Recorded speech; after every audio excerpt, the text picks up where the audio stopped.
کرتے ہیں، میں ان کے پیچھے چل پڑا اور میں نے کہا کہ مجھے آپ 2-3 دن کے لیے اپنے ہاں مہمان رکھ لیں گے؟ انہوں نے کہا کوئی بات نہیں، آ جاؤ۔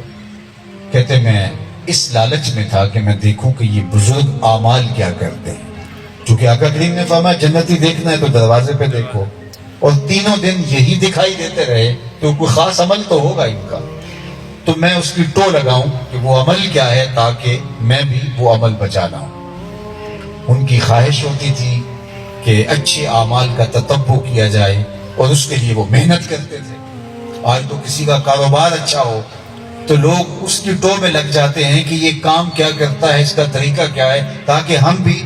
وہ طریقہ اختیار کر کے زیادہ سے زیادہ پیسے کما لیں۔ لیکن وہ زمانہ جب آخرت کمانے کی ترجیح تھی تو اس وقت پھر انسان اس کوشش میں لگا رہتا تھا۔ حضرت عبداللہ بن عمر بن عاص کہتے ہیں کہ میں ان کے ساتھ چل پڑا، اور رات ہوئی تو انہوں نے مجھے بستر بچھا دیا اور خود بھی ایک جانب لیٹ گئے، اور میں تاثر یوں دیا کہ میں سو رہا ہوں اور خراٹے لے رہا تھا، لیکن میں سویا نہیں تھا، میں تو جاگ رہا تھا، اور میں اس طاق میں تھا کہ دیکھوں کہ رات کو اٹھ کے کس قسم کی عبادتیں کرتے ہیں اور کتنے نوافل پڑھتے ہیں اور کیا ان کا طریقہ کار ہے۔ آخر جنتی ہیں تو کوئی خاص عمل ہوگا، لیکن وہ بزرگ ساری رات سوئے رہے اور انہوں نے کوئی خاص عمل نہیں کیا جو میرے لیے ایک الگ سی چیز ہو، الا یہ کہ جب وہ کروٹ بدلتے تو رب کا نام لیتے۔ خیر، میں نے کہا ہو سکتا ہے آج میرے لحاظ میں کہ میری نیند میں خلل پیدا نہ ہو تو انہوں نے اپنے معمولات کو ترک کیا ہو، تو کوئی بات نہیں، کل دیکھ لیں۔ کیونکہ جو عادی ہوتا ہے عبادات کا وہ جو ہے وہ ایک دن تو صبر کر لیتا ہے، لیکن زیادہ مشکل ہو جاتا ہے اس کے لیے۔ اگلے دن بھی میں طاق میں رہا، لیکن وہ سوئے رہے، الا یہ کہ جب کروٹ بدلتے تھے تو اللہ کا نام لیتے۔ پھر تیسرا دن بھی یوں ہی گزر گیا، باقی دن کے معمول بھی میں دیکھتا رہا، وہی تھے جو عام لوگوں کے معمول ہوتے ہیں۔ خیر، جب تیسرا دن گزرا اور رات بھی بیت گئی تو میں اجازت لے کے واپس پلٹنے لگا، تو میں نے کہا بزرگوں، میں 3 دن سے اس لیے یہاں آپ کے پاس رکا تھا کہ میں دیکھنا چاہتا تھا کہ آپ کے اعمال کیا ہیں خاص طور پہ، تاکہ میں ان کا تتبع کروں، لیکن میں نے دیکھا کہ آپ کے کوئی خاص عمل نہیں ہے، اور یہ میں اس لیے کیا تھا کہ حضور علیہ السلام نے کہا جنتی دیکھنے تو دروازے پہ دیکھو، 3 دن آپ ہی دکھائی دیتے رہے، تو مجھے یہ خیال پیدا ہوا کوئی خاص عمل ہوگا، لیکن کوئی مجھے خاص عمل نہیں ملا۔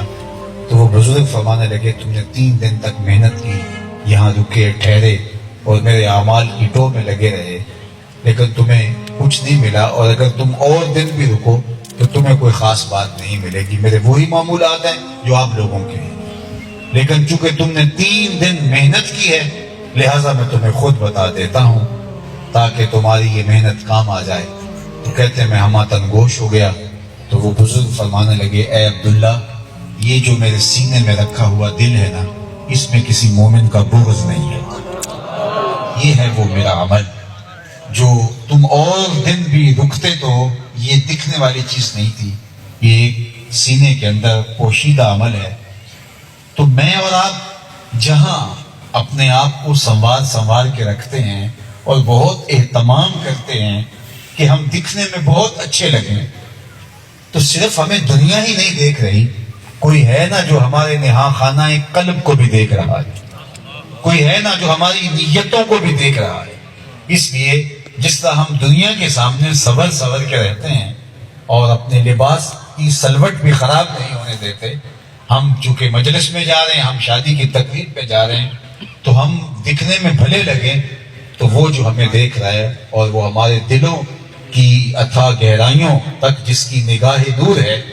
تو پھر ہمیں اپنے اندر کو حسد سے، بغض سے، کینوں سے، نفرتوں سے، تکبر سے، عجب سے، ریاکاری سے، ان ساری چیزوں کو جو ہے اپنے سے دور کر کے، ان چیزوں سے اپنے آپ کو بچا کر کے اپنے باطن کو بھی ستھرا کرنا پڑے گا، چونکہ اللہ تمہارے ظاہر کو نہیں، تمہارے باطن کو دیکھتا ہے، تمہارے دل کو دیکھتا ہے، تمہارے کون قلب سلیم لے کے اس کے حضور آیا ہے وہ اس بات کو دیکھتا ہے۔